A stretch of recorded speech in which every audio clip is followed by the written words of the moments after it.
Good afternoon.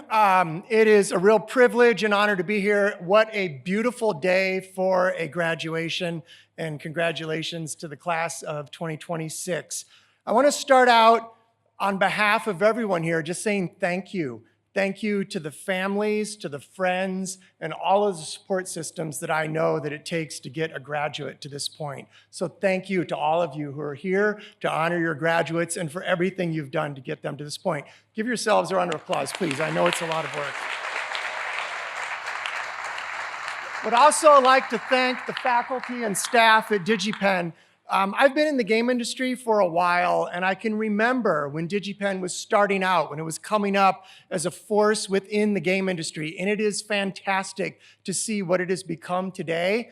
This is a place that makes creators. It is a place where a lot of creators have come from, and I look out across here, it's just fantastic to think about what this group will create. I think the biggest gift that your degree represents is that you have learned how to learn. And that is so important because the thing that I love about the game industry is that it exists at the intersection of art and technology. And those things are constantly changing. The game industry is always evolving. The things, the tools, the technology, the processes, even the expectations from players, how they play, what they play, it's always moving, it's always dynamic. The things that I learned when I first came into the game industry quickly evolved. They quickly became more complicated. It's so important as you head into the game industry to be ready to be a learner, to know how to learn, to know how to get up to speed with new things. You know, games are built through iteration.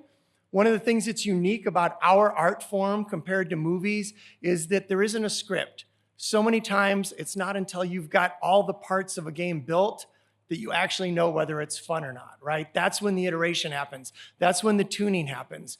I think the same will be true of your career as you head out. You know, my path, I started out with an undergraduate degree, degrees in computer and electrical engineering, but with a minor in music theory. And then I actually, after that, went on to get a Master of Fine Arts degree with a minor in music composition. So I came into games through audio. I was actually writing audio software, and then I got to lead a group of composers and people that made music for games, then went on to be a game designer and eventually moved into studio management and then moved on from there. But it was not a linear path, right? It was things that I learned along the way. So I encourage you to think about your career a lot like you would a game, that there are starting points and there are places you'll get, but lean into the iteration. Be willing to try things. Don't expect it to be a straight path.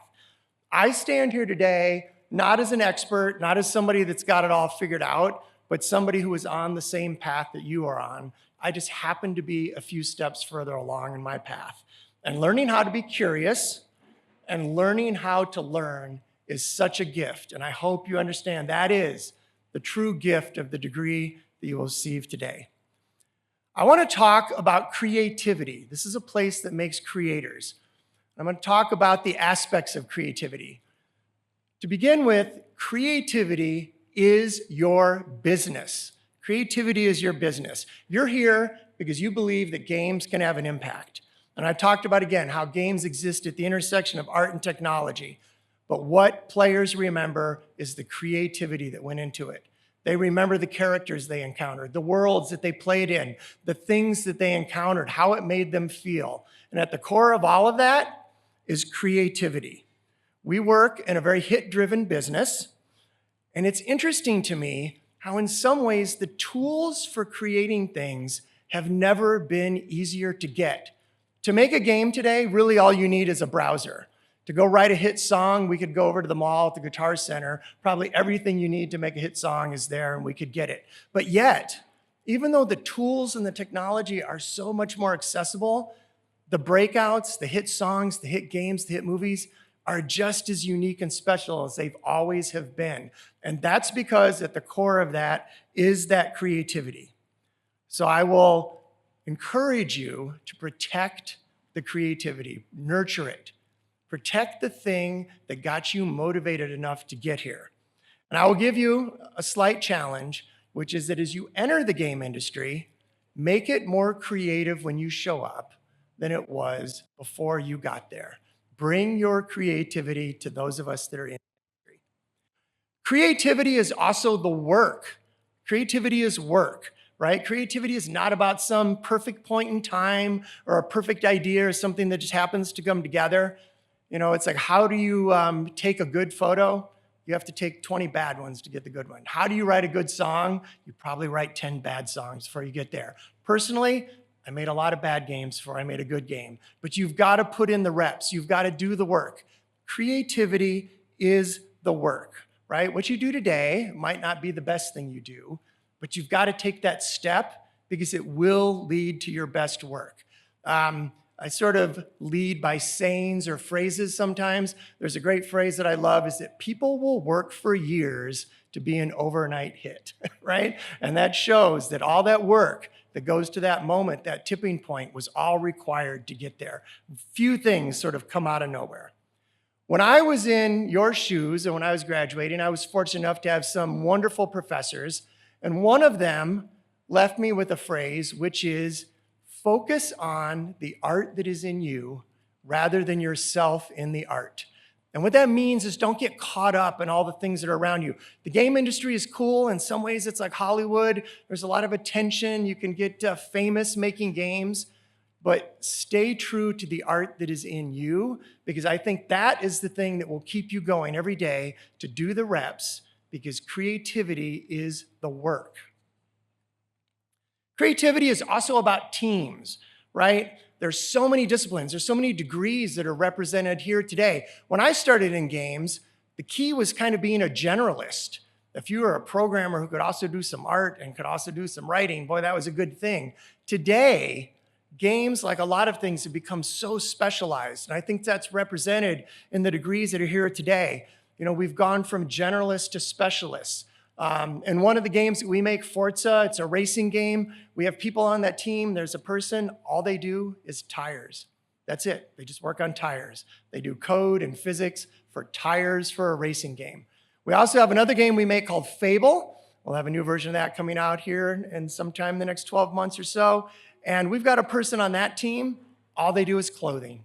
That is their specialization, clothing. And when I started working in games, there was no sense of this, but the reason I love that is because there's so much opportunity. There's so many different kinds of things that you can specialize that allow you to bring your interests to bear as you work on games. Building on the people around you, I think you've heard that in some of the messages today. Supporting the people around you. Creativity is about those teams, and I think the responsibility and the opportunity is for you to find out how you can shine as an individual, but also be part of a team.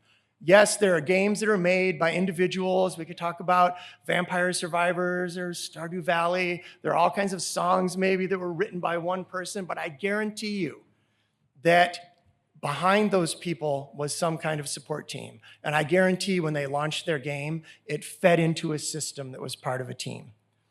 One of the things that I love about games compared to other forms of art is that when a game is done and you're watching it on the screen, the fingerprint of every person who worked on that game shows up on the screen. You can look at a game and you can see the work that every person who worked on it show up on the screen. And I love that. So creativity is about teams. Creativity is also what endures. It is the thing that lasts. Think about the things that are popular today. Lord of the Rings, Spider-Man, Mission Impossible, the Marvel Universe, the DC Universe, Star Trek, Star Wars, Mario, Sonic, Barbie. All of these things started in the 1950s, the 1960s, and 70s. Lord of the Rings, I think the first book was written almost 100 years ago, but yet there are still hit movies being made about those characters, about those worlds, about those stories. And that's because at the core of that, it's the creativity that endures, right? The console crash of the 1980s, that led to the beginning of the arcade world. These are things that I went through. There are characters that have been through the rise and fall of consoles, the rise and fall of arcades, right? One of them is the plumber who was mentioned earlier, Mario. It's amazing to me that here in the year 2026, so far, the #1 movie of the year is the Mario movie, right? When I started games, I worked at a place in Chicago called Midway Games. I sat across the hall from a guy named Ed Boon who created a game called Mortal Kombat. Mortal Kombat has been through all kinds of cycles in the industry. It's also amazing to me that today there's another Mortal Kombat movie coming out. Those characters endure, that creativity endures. Games become part of pop culture and they endure through generations. Part of that, another one of the sayings I have, is that everything big starts as something small. All these examples that I gave of IP that have lasted for generations and lasted for decades, everything big started as something small. At some point, Spider-Man started as one sketch that one person did on one piece of paper. Everything big starts as something small. And I believe that using your creativity, building on the creativity of others, you can turn those small things into something bigger, and it's that creativity which will endure. You heard some, I think I'll call them politely reality checks about what the game business can be about. I think it is normal to feel a little bit nervous maybe about what it means to move from a learning environment to the working environment. And I think that's normal. I would love to make you feel optimistic about that. I've been working in games for a long time. This is a cyclical industry. Like a lot of pop culture, like a lot of entertainment, it comes in waves, it comes in cycles. And a thing that I've learned, having been through a lot of these cycles, is that it is the things that you build that and will last through any of those cycles. When I started working in games, we used to think about where games sat compared to movies and music and books. And we'd look at the list, and at the top would be movies and then music. And then you'd work your way through books and magazines. And then down at the bottom would be the money made every year from billboards. Somewhere underneath billboards was video games, right? So it did not start big. Today, games are the biggest form of entertainment. Whether you want to measure that in terms of dollars or hours or number of people who play, games are the biggest form of entertainment. And that happened through a number of ups and downs. Things have come and gone. I started out at the beginning of one of the rise in arcades. Then there were consoles. Then PC gaming came in. Then there were things like graphics cards that accelerated that. I was there for the rise and fall of handhelds, mobile, VR, and now we have other things like AI showing up in these waves. But there's always been a cycle to it. And it's the nature of working at the intersection of art and technology, because both of those things have waves. So these cycles, these waves, create opportunity. They are the time when new voices and new ideas can come to life. So I believe that you are well prepared. You have been well prepared, and history says that there will be many, many waves for you to catch. So everyone here is a creator in some way. You will make things that are bigger than yourselves. People in this room will make games that are studied, that are celebrated, that are played for hours. So I will leave you with a few things. First, protect your art and look after each other as artists. We use that phrase at work all the time. Look after your artists, protect your art. Again, creativity, something to be nurtured. Find the art in yourself. Don't get worried about you being in the art. Find the thing inside you that makes you want to be creative every day. Remember that everything big started as something small. Everything. And the last one that we use at those times when maybe you feel that it is a little chaotic or when things are going, we say this one a lot, and this is my life day to day. I can assure you, every video game is a mess until it is not. That is a truism. Every game is a mess until it's not. And don't worry about that. They all come together in the end. So you all here are creators. Creativity is your business. Creativity is the work. Creativity is about teams, and creativity is what endures.